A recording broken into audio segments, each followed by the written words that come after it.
নমস্কার, আপনারা দেখছেন TV9 বাংলা। আপনাদের প্রত্যেককে স্বাগত জানাই। আপনাদের সঙ্গে আমি রাজা চট্টোপাধ্যায়।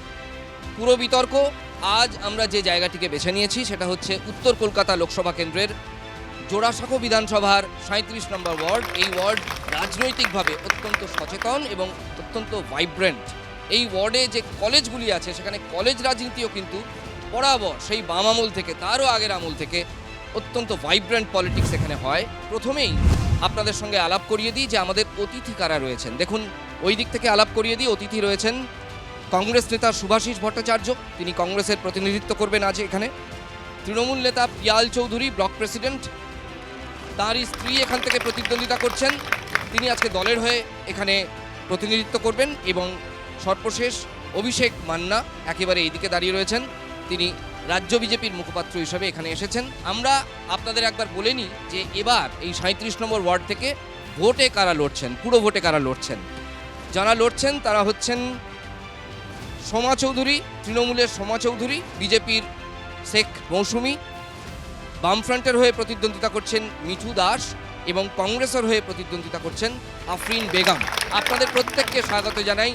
আপনাদের ওয়ার্ম ওয়েলকাম জানানোর পাশাপাশি আপনাদের পার্টিসিপেশন অর্থাৎ যোগদান কিন্তু ডিবেটকে সবসময় অনেক প্রাণবন্ত করে তোলে। আশা রাখি শালীনতার সীমা বজায় রেখে আপনারা প্রত্যেকেই সেটা করবেন। আমি সর্বাগ্রে পিয়ালদার কাছেই যাব।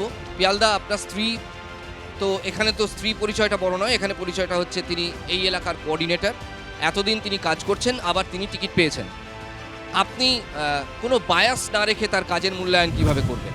আমি বলার থেকেও আমার মনে হয় যে দলনেত্রী মনে করেছেন যে হয়তো আমরা ঠিকঠাকই কাজ করেছিলাম, কারণ এবারে পুরো ভোটে দেখা গেছে অনেক প্রার্থী বাদ গেছেন বা কাজ করেননি, সেই ধরনের অনেক খবর আমরা দেখতে পেয়েছিলাম। বেশ, পারফরমেন্স ভালো তাই তিনি আবার টিকিট পেয়েছেন। আপনি এটাই বলতে আমাদের চাইছেন? পারফরমেন্সে ম্যাডাম খুশি ছিলেন, তার জন্য আরেকবার সোমা চৌধুরীকে 37 নম্বর ওয়ার্ডে কাজ করার, ভোটে দাঁড়াবার সুযোগ দিয়েছে। বেশ, আমি সুভাষিসদার কাছে যেতে চাই। সুভাষিসদা, আপনারা তো মানে যখন এক দল করতেন তখন তো আপনারা বন্ধু ছিলেন, আশা রাখি এখনও আপনাদের মধ্যে ব্যক্তিগত সম্পর্ক বন্ধুত্বের, কিন্তু কাজের নিরিখে মূল্যায়ন কিভাবে করবেন? পশ্চিমবাংলার বুকে একটা শাসক 2011 সালে ক্ষমতায় এসছেন। কংগ্রেস সেই সময় তৃণমূল কংগ্রেসের জোটসঙ্গী ছিল। আর্থিক এবং প্রশাসনিক ক্ষমতা নিয়ে রাইটার্স বিল্ডিং অবধি আমরা পৌঁছে দিয়েছিলাম মমতা ব্যানার্জিকে। আমাদের দীর্ঘদিনের কথাটা অবজেক্ট জনগণের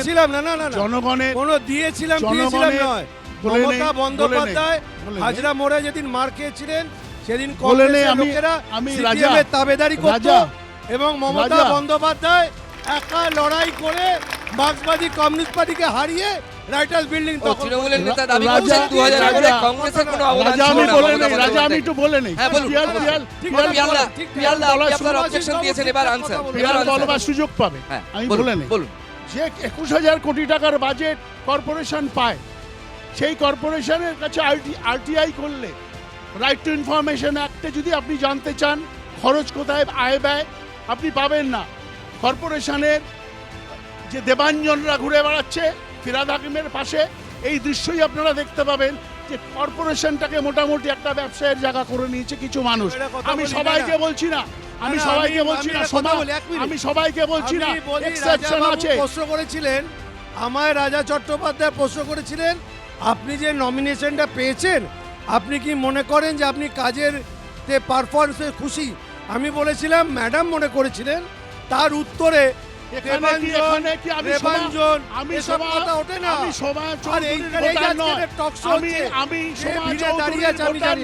বন্ধুরা, আপনারা ছাত্র, আপনারা বুঝবেন আমি যদি কোনো ভুল কথা বলি।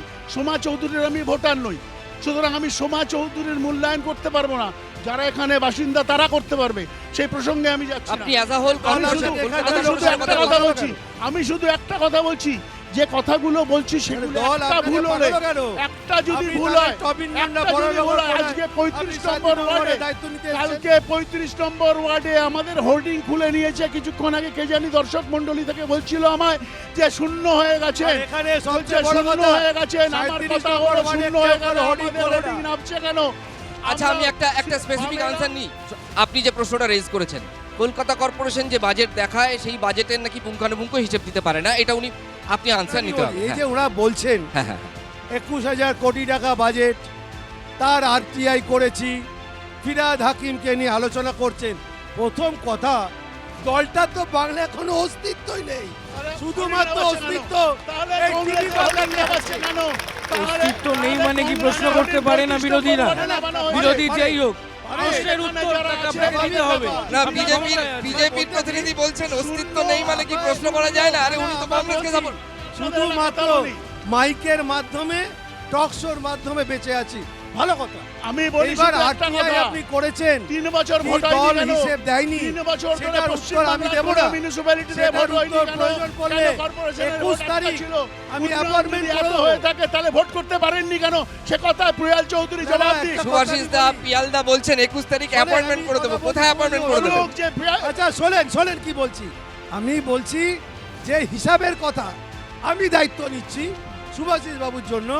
যদি আমরা আবার জিতে আসি, আবার আমরা যদি পৌরসভায় আসতে পারি, আমি আপনার অ্যাপয়েন্টমেন্ট করিয়ে দেবো মেয়র সাহেবের সাথে। আপনি গিয়ে প্রশ্ন করে আসবেন, আমি একটা কথা তিনি বলি। উত্তর দিয়ে দেবেন। আমি একটা কথা আচ্ছা, আপনাদের এই জিতলে আপনাদের মেয়র সাহেব কি এবার কে? প্রিয়াল চৌধুরী এবার জিতলে মেয়র সাহেব কে? প্রিয়াল চৌধুরী এটা এখানে দল কথা একটু দিক। কোথাও প্রিয়াল চৌধুরী এখানে কথা দিক, 1 মিনিট। প্রিয়াল চৌধুরী এখানে কথা দিক যে 144টা ওয়ার্ডের মধ্যে একটাতেও কারা হবে না। যে কথা শুনতে পাচ্ছি যে গণতন্ত্র প্রিভেইল করবে, 144টা ওয়ার্ডেই মানুষ ভোট দিতে যেতে পারবে বুথ অব্দি, এইটা বলে দিক। তাহলে যা সিদ্ধান্ত নেবে জনগণ, সেই সিদ্ধান্ত আমরা মাথা একটা পেতে কথা নেব। বলি। গতবার আমরা দেখেছি 112টা মিউনিসিপ্যালিটিতে ভোট করতে দেয়নি, 112টা মিউনিসিপ্যালিটিতে এইবার একটা প্রসঙ্গ তুলি। সুভাষিস দা, আপনি যা বললেন সেখান থেকে তৃণমূলের সর্বোচ্চ নেতৃত্ব তৃণমূল কংগ্রেস যাতে এবার ভোটদানে বাধা না দেয়। আমি যেটা বলছিলাম, অভিষেক বন্দ্যোপাধ্যায় তিনি দলকে কড়া হুঁশিয়ারি দিয়েছেন যে কেউ যদি এমন কাজ করে তাহলে দল থেকে তারপরে প্রয়োজনে কিন্তু তাকে 35 নম্বর বহিষ্কার ওয়ার্ডে পর্যন্ত কংগ্রেসের করা হবে। হোর্ডিং নেবে কাছে কাল রাতে। এইটা নিয়ে আমি পিয়ালদার উত্তর অভিষেক চাইবো। পিয়ালদা, এইটা কেন অভিষেককে বলতে হচ্ছে? বন্দ্যোপাধ্যায় যখন বলছেন যে সুষ্ঠু ভোট আচ্ছা, হবে তার উত্তর আমি দিয়ে কর্পোরেশনে, দিচ্ছি। তখন 35 নম্বর ওয়ার্ডে আমাদের যখন প্রার্থী যারা হোর্ডিং টাঙাতে যায়, কিছু মানুষ এসে জোর করে হোর্ডিং নামিয়ে দেয়। এই নাকি তার জন্য গণতন্ত্র? পুলিশ এটা- আছে, পুলিশকে বলুন, প্রশাসন দেখবে। কেন বাট এবার আপনি যে উত্তরটা আমার থেকে পুলিশ- চাইলেন, না, আমি পুলিশ ভোটের লিখিত কোনো স্বচ্ছতার অভিযোগ প্রশ্নই বলছি। নিচ্ছে না। ভোট দিতে পারা না পারা এবং স্বচ্ছতা নিয়ে। এবারে স্বচ্ছতা নিয়ে, তাহলে এবার একটা কথা বলি। বিগত বলবো না, 2021 সালে যে বিধানসভা ভোট হয়েছিল এবং ডেলি প্যাসেঞ্জারই ছিল দিল্লি থেকে এবং কেন্দ্রীয় বাহিনী দিয়ে ভোট হয়েছিল, তারপরেও কি আপনি বলতে চান যখন তৃণমূল কংগ্রেস এককভাবে 213টা সিট জিতে এলো, তখনও কি আপনি বলতে চান যে সেখানে গণতন্ত্র হত্যা হয়েছে? সুভাষিস দা, এটা অনেকক্ষণ তৃণমূল ভার্সেস কংগ্রেস হয়ে যাচ্ছে, একটু বিজেপির কাছে আসতে হবে। এই একই প্রশ্নে আপনার আনসার চাইবো। 2রা মের পরে একটা অধ্যায়ে চলে গেছে, সেটা হচ্ছে পোস্ট পোল ভায়োলেন্সের অধ্যায়। Post-poll violence. শুরুর দিকে রাজ্য সরকার বলছিল এরকম কিছু কিন্তু ঘটেনি, টোটালটাই একটা গল্প। তারপরে দেখা গেল যে ন্যাশনাল হিউম্যান রাইটস কমিশন এলো, তারা একটা রিপোর্ট দিল। সেই রিপোর্টটা গেল হাইকোর্টে, হাইকোর্টের বেঞ্চ কিন্তু একটা রায় দিল। তখন বলছে মমতা বন্দ্যোপাধ্যায় সরকার যে যা হয়েছে 5ই মের পরে হয়েছে, অর্থাৎ যতদিন জিনিসটা আমার হাতে ছিল না, অর্থাৎ জিনিসটা ছিল হচ্ছে কেন্দ্রীয় নির্বাচন কমিশনের হাতে, ততদিন এটা হয়েছে। এখন করেছে কে? করেছে কিন্তু তৃণমূল, কারণ মার খেয়েছে বিরোধীরা, মরেছে বিরোধীরা। 57 জন। ত্রিপুরায় কি হয়েছে অভিষেক? আমরা কি নিয়ে কথা বলছি? না টপিকটাকে ডেভিয়েট করবেন না। এবারের আপনি জাস্টিফাই করছেন ভালো হয়েছে, আপনি কি জাস্টিফাই করছেন ভালো হয়েছে? আপনি আসল কথাটা আসুন, আপনি কথাটা ঘোরাবেন না। মানুষের মৃত্যুটা কি আমার দুঃখের কথা নয়? হলো আপনি আপনি কোথায় আচরণ রাজনীতি ধর্ম করছেন? অন্যকে শেখাও। মানুষের ত্রিপুরায় যে মৃত্যু জিনিস দুঃখের ঘটনা নয়। ঘটেছে তার কোনো সুভাষিস দা, রাইট নেই। জায়গায় কথা পশ্চিমবঙ্গে বলুন, কি পয়েন্টে হচ্ছে কথা বলুন। বেশ, এতক্ষণ চলছিল নিশ্চিতভাবে দুই খুন হয়েছে, কংগ্রেসের মধ্যে। এবার দেখছি atrocities হয়েছে। অদ্ভুত ব্যাপার। Congress versus BJP. রাজা, সেটা নিয়ে আমি কথা বলছি, বলছি, ওনারা ওটাকে আচ্ছা, একটু এই ফাঁকে একটু নাগরিকবৃন্দ কি বলছেন, একটু মানুষের যাদের জন্য নিবে তাদের কাছে যাই। বলুন, এখানে কেউ কিছু একটা বলতে চাইছিলেন। শীতলকুচিকে যে 4 জনকে যে মার্ডার করে দেওয়া হলো বাহিনী পাঠিয়ে, সেটার জবাবটা উনি কি দেবেন? আচ্ছা, এখানে কে পোস্টপোল ভায়োলেন্সের ইস্যু, এই ইস্যুতে কথা হচ্ছিল, কেউ একটা কিছু বলতে চাইছিলেন। পোস্টপোল, এই যে ভোট পরবর্তী হিংসা, এটাকে আপনারা কিভাবে দেখেন? ত্রিপুরাতেই তো আমরা দেখতে পেয়েছি যে কারা হিংসা ছড়াচ্ছে। ওখানে তো ডবল ইঞ্জিন সরকার, তারপরে কিভাবে ভয় পেয়ে গিয়ে মেরেছে। কই আমাদের বাংলায় তো এটা হয়নি, পুরো ক্যাবিনেট নিয়ে সবাই সুস্থ সবল গেছে। হ্যাঁ, এতক্ষণ যিনি বলছিলেন ইনি কিন্তু এই ওয়ার্ডের তৃণমূল প্রার্থী সোমা চৌধুরী। তিনি একটি ইস্যু রেজ করলেন, আমরা যাব। আমি আমাকে একটু বলতে দেবেন না। বিজেপির প্রার্থীর কাছে আমি তো বহুক্ষণ দাঁড়িয়েছি। বিজেপির প্রতিনিধির কাছে একবার যাবো, বলুন। বলুন। হ্যাঁ বলুন। সোমা চৌধুরী বলছেন ত্রিপুরা, উনি মানে এবার দেখছি যে পাড়াতেই আমরা ডিবেট করতে যাচ্ছি ত্রিপুরা কিন্তু এসে পড়ছে, অর্থাৎ ত্রিপুরার আঁচ কিন্তু এখানে। বলুন। ত্রিপুরায় একজনও কি মারা গেছে? চিৎকার করবেন না, না, আপনি বলে যান। চিৎকার করবেন না। তার মানে আপনারা গণতন্ত্র মানেন না। গণতন্ত্রের বেসিক ফ্লেভার হলো একটা পজিশন, একটা অপোজিশন। যদি অপোজিশন কথা না বলতে পারে তার মানে স্বৈরতন্ত্র আচ্ছা, চলছে। চিৎকার করলে আচ্ছা, হবে আপনি না। আপনার মতটা কত বলুন। চুপ করাবেন আমাদের? আপনি আপনার মতটা বলুন, আপনি আপনার আনসারটা দিন, আনসার দিন।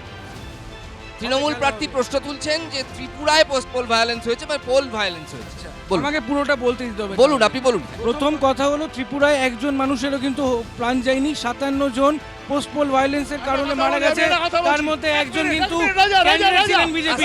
শুনেনি, একজন ছিলেন বিজেপি ক্যান্ডিডেট। সুভাষিস দা, সুভাষিস দা, একটু আপনি তো বলছেন আচ্ছা, ও লজিকটা একটু সময় শুনে নিন। বলছেন, আমার সময় বলছেন, একটু আমাকেও একটু বলতে দিন। লজিকটা শুনে নিন। এবার আমি আপনাকে এত ডিস্টার্ব করব আপনি বলতে পারবেন না। আচ্ছা, ঠিক আছে, ঠিক আছে। অভিষেকের কাছে আমার প্রশ্ন, একটু লজিকটা শুনে নিন। একজনও যদি না মারা যায় তাহলে কি সেখানে তার মানে কি violence নয়? ঠিক আছে। অবশ্যই নয়, যদি অবশ্যই নয়। যেখানে হবে অবশ্যই যেখানে নয়। বাধাপ্রাপ্ত কিন্তু হবে যখন- সেখানে যখন মরে, আমাদের- যেখানে একচেটিয়া গণতন্ত্র ধ্বংস আচ্ছা, হচ্ছে সুভাষিস সেখানে দা, বাধাপ্রাপ্ত সুভাষিস দা, হবে আগে বিজেপি প্রতিনিধি বক্তব্য বলুন। শুনে। অভিষেক। আমার কথা হলো যে ত্রিপুরায় যেটাই হয়েছে ভায়োলেন্স যদি হয় ঠিক আছে মানছি, কিন্তু ত্রিপুরায় কারা গেছিল? আমরা শাইনি ঘোষকে দেখছি, উনি গাড়ি স্লো করে দিচ্ছেন, গাড়ি স্লো করে খেলা হবে করছেন, বিজেপির একটা মঞ্চ চলছে, আরে এটা কথা প্রোগ্রাম বলবো না। চলছে, ওখানে হই হই কথা করছেন, বলতে চাই। উনি পোক করছেন, এগুলো আমরা দেখেছি। মানে আপনি ঠিক আছে, বলছেন তৃণমূল তারপরে ওখানে গিয়ে এখানে প্ররোচনা সুদীপ্ত জুগিয়েছে, রাও- তাই তো? সরি, প্ররোচনা জুগিয়েছে তৃণমূল। অবশ্যই ভোগ প্ররোচনা করছে থেকে আপনাদের। এখান থেকে লোকে গেছে। আরো বলে নিচ্ছি, আরো বলে আচ্ছা, নিচ্ছি। এবার আনসারটা নিন, আবার আনসারটা আপনি বললেন- পিয়ালদা। প্ররোচনা দিয়েছে প্ররোচনা ভাইলেন্স সাইনি ঘোষ বলছে খেলা হবে, তাহলে ভুলে যাবেন না 100 বলে ছবি, ওটাও কিন্তু প্ররোচনা, ওটাও কিন্তু প্ররোচনা ছিল। মিঠুন চক্রবর্তী এরা সেই তখনও উপরে 100 বলে ছবি। তারপরেও নরেন্দ্র মোদী আমাদের মাননীয় প্রধানমন্ত্রী থেকে শুরু করে অমিত শাহজি থেকে শুরু করে কারুর গায়ে তৃণমূল কংগ্রেস কেন বাংলার নাড্ডার কোনো- convoy attack বাংলার হয়েছে। কোনো লোক তাদের জেপি গায়ে নাড্ডা হাত দেয়নি। সর্বভারতীয় পিয়ালদা, জেপি নাড্ডার আমাদের- কনভয় অ্যাটাক হয়েছে দক্ষিণ 24 পরগনায়। এটা কি জেপি বলবেন নাড্ডার আপনারা? convoy attack হয়েছে, শোনেন, আনসার। শুনুন, হ্যাঁ। নির্বাচনী যখন বলছেন আজকে তাদের রক্তাক্ত ছবি বেরিয়েছে, পিজি মাথার পেছনে নাকি ইট লেগেছে, সামনে ফেটেছে। সুদীপ্ত রায়, আপনারা ক্যামেরায় দেখিয়েছেন, অস্বীকার করতে পারবেন? আপনি মনে করছেন আপনাদের কাছে সবটাই ফলস, আপনারা ফলস নিয়ে বাঁচুন। আমি আপনার কাছে একটা প্রশ্ন তুলতে চাইবো, দুটো জিনিস নিয়ে। এক হচ্ছে হাইপোথেটিক্যালি ধরে নিলাম আপনারা বোর্ড তৈরি করেছেন, কলকাতা পুরো বোর্ড। হকার সমস্যার সমাধান আপনারা কিভাবে করতে চাইবেন? প্লাস্টিক সমস্যার সমাধান আপনারা কি করে করতে চাইবেন? কেন এই প্রশ্ন করছি তার কারণ দেখুন, নতুন প্রজন্মকে একটা বাসযোগ্য কলকাতা বা বাসযোগ্য দেশ বা বাসযোগ্য রাজ্য দিয়ে যাওয়ার জন্য প্লাস্টিক মুক্ত শহর বা প্লাস্টিক মুক্ত এলাকা কিন্তু অত্যন্ত প্রয়োজন। সর্বত্র প্লাস্টিকে বোঝাই, নিকাশির যেটা একটা বড় সমস্যা। বিজেপি কি ধরনের বিকল্প খুঁজে বের করতে পারে? পথচারীরা রাস্তা দিয়ে যাচ্ছে, দুপাশে হকার দেখতে পাচ্ছে, কিছু কিনছে, তাদেরকে এইটুকু করতে হবে। ধরুন একটা বিল্ডিং করে দেওয়া হলো, সেই বিল্ডিংয়ে সমস্ত সুবিধা রইল, যেমন নিকাশি, যেমন জল, সুরক্ষা ইত্যাদি ইত্যাদি। হকারদের জন্য সেরকম বিল্ডিং থাকবে, সেখানে তারা যাবে, তারা ওখানে ব্যবসা করবে, মানুষ যাবেন, ভিজিট করবেন, যেভাবে মলে যান, হকারদের রেটেই হকাররা বিক্রি করবে। এটা গেল একটা। বেশ। দ্বিতীয় যে প্লাস্টিক, হ্যাঁ। যেটা খুব বড় সমস্যা। আমরা কিন্তু স্বচ্ছ ভারত অভিযানটা দীর্ঘদিন আগে শুরু করেছি, যেখানে দেখা যাচ্ছে কংগ্রেসের বলুন, অভিষেক, থামলে হবে না। বলে নিন, বলে নিন। না, না, please, নাম বিতর্কে চেঞ্জ হয়েছে, দেখুন। কংগ্রেসের প্রোগ্রাম বিতর্কে তো কেউ যা কেউ করছেন মাঝে মাঝে সব কথা বলছে। কংগ্রেসের প্রোগ্রাম, স্বচ্ছ স্বচ্ছ ভারতের ইস্যু ছিল যে প্রধানমন্ত্রীর মতো একজন লোক যদি নিজের হাতে ঝাঁটা ধরে রাস্তাঘাট পরিষ্কার করতে পারে, সত্যি বলেই না, প্রধানমন্ত্রীর মতো একজন লোক যদি তাহলে ঝাঁটা সাধারণ ধরে মানুষ কেন রাস্তা পারবে না? পরিষ্কার এটা আপনি করতে বলছেন পারে, তো? তাহলে সাধারণ মানুষ কেন করবে না? এটা এখান থেকে শুরু হচ্ছে সিভিক সেন্স। দ্বিতীয় কথা হলো যে এই বর্জ্যগুলোকে বিভিন্ন পার্টে ভাগ করা, যে এইটা আপনার পচনশীল, এটা অপচনশীল, এটা ওকে, আপনার আনসার। আমরা বিতর্কের একেবারে শেষ লগ্নে। পিয়ালদা 15 বছরের বোর্ড, মাঝখানে 5 বছর বামফ্রন্ট ছিল। বিজেপির প্রতিনিধি যা যা বললেন, এগুলো কি করা সম্ভব ছিল? বা প্রথম কথা বলবো, হ্যাঁ বলুন। উনি বললেন হকারদের জন্য একটা বাড়ি করে দেবো, বেশ, এটা কোনো কথা? একটা জায়গা করে দেবো, এগুলো নয়। কি করবো? কেন কেন বলি, বেশ, আনসার নিন, আনসার নিন। আপনি প্রশ্ন তুলেছেন, বলুন।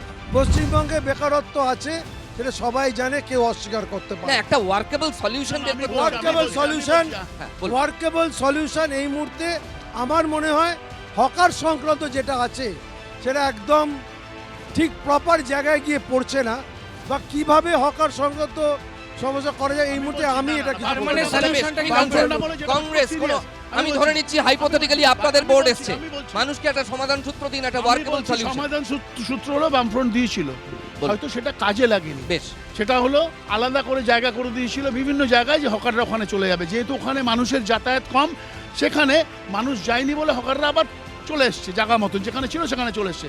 Plastic is a very important issue. আমি যদি বলি তাহলে প্লাস্টিক, পশ্চিমবাংলার মানুষ প্লাস্টিক ইউজ করা যাবে না বলছে শাসক, কিন্তু যেখান থেকে প্রোডাকশন হচ্ছে সেখানে প্রোডাকশনটা বন্ধ করছে না, তাহলে তো মানুষ ইউজ করতে হয় না মানুষ। আমি দেখতে পাচ্ছি প্লাস্টিক ইন্ডাস্ট্রিগুলো সমানে গড়ে উঠছে এবং মাইক্রনের হিসাব দিয়ে করছে, করার পরে ওখানে নিফট ইন দ্য বার্ড, মানে আপনি বলছেন এটা অনেকটা গুটখা বন্ধ করার মতো। বিনষ্ট করুক, যেদিন মানে ইন্ডাস্ট্রিটা আপনি হবে বলছেন সেদিন গুটখা সরকারিভাবে বন্ধ, approve কিন্তু করবো না আমি। কেউ দেখে না আসলে বিক্রি এই হয়। ইন্ডাস্ট্রি আমি অ্যাপ্রুভ করব না। আমি প্লাস্টিক ইন্ডাস্ট্রিতে কেউ যদি আসে তাকে বলে দেবো প্লাস্টিক ইন্ডাস্ট্রি ওয়েস্ট বেঙ্গলে হবে না, তাহলে তো ব্যবহার বেশ, কমে পিয়ালদা, যাবে। এটা কি এবং ওয়ার্কেবল সলিউশন? এটা কি এটা এখনো অবধি সেই ধরনের কোনো মানে দৃষ্টান্ত কি আপনি পারবেন দেখাতে যে এটা বন্ধ করা হচ্ছে না, বা কোনো ইন্ডাস্ট্রিকে প্লাস্টিক আসছে কোথা থেকে? না, না, না, এগুলো কি প্লাস্টিক করছে? আসছে কোথা থেকে? বলুন। প্লাস্টিক আসছে কোথা থেকে? এগুলো কি না, না, করছে? প্লাস্টিক আসছে কোথা থেকে? ওদের আগে বলি, প্লাস্টিক আসছে কোথা থেকে? আলটিমেট আপনার হিট তো একটাই লোককে, আপনার হিট তো ঘুরে ফিরেছে মমতা বন্দ্যোপাধ্যায়কে। এ মা, হ্যাঁ, আচ্ছা আমি আবার তো যদি- পশ্চিমবঙ্গ আবার যদি বুঝি। আমি একটা কোটেশন, না, না, আবার যদি আমি তো দাদা, পশ্চিমবঙ্গ solution বুঝি। বলবেন বলে আমার মুখ থেকে আপনি মাইক কেড়েছেন। আপনি জবাবটা কি দিলেন? না, আমি আপনি যদি আমাকে নিয়ে হাসাহাসি করলেন, জবাবটা দিতে পারলেন? আমার মাইক যদি কেড়েছেন, না- বিজেপি প্রতিনিধির মুখ থেকে মাইক রাজা, কেড়েছেন, রাজা, জবাব রাজা, কি দিলেন? important. ফাস, ফাস, ফাস। শাসককে বিতর্কের শেষ ব্লক নেই মানুষ আমরা। তো শাসকের কাছে প্রশ্ন বলে করে, চালে যাওয়ার সিঁড়ি করে হয়, শাসকের সিঁড়ি কাছে হয়ে গেলে প্রশ্ন ভালো হতো। করে, লোকে যারা হেঁটে হেঁটে বিরোধী চালে দলের চলে তাদের যেত। কাছে প্রশ্ন এটা কোনো করে না। জবাব নয়। যারা Come to point, come যারা to solution. শাসকের কাছে প্রশ্ন করছে, আমি শাসকের কাছে প্রশ্ন করবো না তো করবো কাকে? কংগ্রেস আবার বিজেপি তো Exactly, ওকে, সেই ওকে, কাজটা শাসক properly নেতা করুন। আগেই উত্তর এত দিয়ে আপনাদের ফেলেছেন। দেখে সেটা লাগছিল না। শাসক নেতা আগেই আপনাকে মনে উত্তর হচ্ছে দিয়ে অন্য ফেলেছেন। কোনো একটা তৃণমূল। মজা লাগলো, হ্যাঁ। একটা মজা লাগলো যে আজকে পুরো বিতর্কে এসে পুরো বিতর্ক হলো না, কেন আমি নেই, কেন ও দল ছাড়লো, কেন ও দলে ফিরে এলো, ঠিক কথা, ও ঠিক কেন কথা। আবর্জনা ঠিক হলো, কথা। বিতর্ক ও একটা কেন রাজনীতির ডাস্টবিন বাইরে হলো, না। না না পুরো বিতর্ক না, রাজনীতির ও বাইরে নেই, কংগ্রেস ডাস্টবিন। রিপ্রেজেন্ট করছে, কে ডাস্টবিন হলো, কে আবর্জনা হলো, কিন্তু কথা উঠলো না যে আমার স্ট্রিটে যেখানে দাঁড়িয়ে বিতর্ক হচ্ছে, একদিন সেখানে নৌকো চলতো, আজকে নৌকো চলছে না, একদিন আর আমার বিতর্ক সিটে নৌকো চলছে না, আপনার যুক্তি, আপনার তার যুক্তি। জন্যই তো আপনাদেরকে আনা দাদা। বিজেপি আমার তার সিটে নৌকো জন্যই তো চলছে না। আনা। আজকে আমার আরো হাঁটু একটা ভিজবে ব্যাপার কেন? আছে। আরো আমার একটা। হাঁটুটা ভিজবে ঠিক কেন? আছে। 10 বছর ঠিক ধরে কথা, ঠিক 10 কথা। বছর সুভাষিত একটু শুনে নিই আরো বিজেপি একটা ব্যাপার আছে।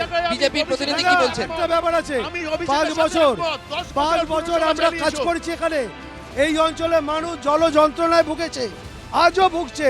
একটা সময় ছিল যে এই সেন্ট পল থেকে শুরু করে ভেসে যেত, 3 দিন 4 দিন করে জল থাকতো। আপনি বলছেন আমরা এখন তাড়াতাড়ি চেষ্টা জল নেমে যায়। আমরা চেষ্টা করেছি, সে 10 বছর কর্পোরেশন চালাচ্ছে, তারা একটু দায়িত্ব নেবে না? না না মানুষের কাছ থেকে ট্যাক্স নিচ্ছে, পরিষেবা দেবে না? 21,000 সামথিং কোটি টাকার কথা উনি বলেছিলেন। হ্যাঁ। বাজেটটা কোথায় গেল? আপনি বললেন যে চলো আমার সঙ্গে মেয়রের ঘরে। কেন? পাবলিক কেন জানবে না? কেন সাইড এই দেবে না? সমস্ত কারণে না, কিন্তু না। জল আচ্ছা, জমছে। এবার একটা প্রত্যেকে জিনিস 10 বুঝুন, সেকেন্ড না, করে না, time না, না। নিয়ে- আমি 10 বিজেপি সেকেন্ড করে কারণে time জল নিয়ে শেষ জমছে করুন। না। করি। 21 মশা কিন্তু লোক থেকে কামড়ায় না। না। আপনাকে মশা কামড়ায় না, কামড়ায়। জলের জন্য তো কামড়াচ্ছে। শুনুন। তাহলে এর জবাব আপনি দেবেন না দাদা? দেবো। বেশ, অভিষেক, দিচ্ছি তো। বেশ, আজকে 21,000 আজকের মতো কোটি আপনার টাকার। পালা শেষ। বলুন। 21,000 কোটি টাকার হিসেব দিইনি বলে জল জমছে, এটা বোকা বোকা কথা। না না না, এই 21 কথা বলছে না কেউ। বলতে দাও। 10 বছর না, তুমি না, না। পুরো শাসন জল করেছো। জমা, আরে বলতে তো দায়িত্ব দিতে হবে। ট্যাক্স নিয়েছো। আরে বলতে তো জল দিতে জমা, হবে। পিয়ালদা বলুন। কলা বাগান থেকে নিয়ে পামের বাজার অবধি একটা লাইন আছে, এখন আপনি বলবেন 10 বছর লাইন হলো না কেন? বলতে পারেন, টাইম নেবে। আমি দায়িত্ব নিয়ে বলতে পারি, এইবার যদি পুরসভায় তৃণমূল কংগ্রেস বোর্ড গঠন করে, কলা বাগান থেকে নিয়ে শুরু করে পামের বাজার অবধি একটা নতুন লাইন জমবে, বেশ, ঠিক এবং আছে। সেই লাইনে বেশ। মানুষ জলযন্ত্রণা একটা থেকে কথা, একটা কথা। কিছুটা আজকে হলেও আর মুক্ত সময়- হবে। সময় সংক্ষেপ। একটা লাইন। অভিষেক, আজকে সময় সংক্ষেপ। বিতর্কের একটা নিয়ম আছে, আমরা মোটামুটি সমস্ত বৃহত্তর রাজনৈতিক কিছু এবং যেগুলো পুরো পরিষেবা সংক্রান্ত অনেক কিছু ছুঁয়ে গিয়েছি। আজকের মতো 37 নম্বর ওয়ার্ড থেকে আমরা আমাদের পুরো বিতর্কের পর্ব এখানেই শেষ করছি। আপনারা কিন্তু TV9 বাংলায় এই অনুষ্ঠান প্রত্যেক দিন দেখবেন বিকেল ঠিক 5:30টার সময়। আপনাদের সঙ্গে আমি রাজা চট্টোপাধ্যায় আজকের মতো বিদায় নেব। পরের দিন দেখা হবে আবার অন্য কোনো ওয়ার্ডে, অন্য কোনো মহল্লায়, পুরো বিতর্কের আসরে। দেখতে থাকুন TV9 বাংলা, কারণ আমরা প্রথম থেকে প্রথমেই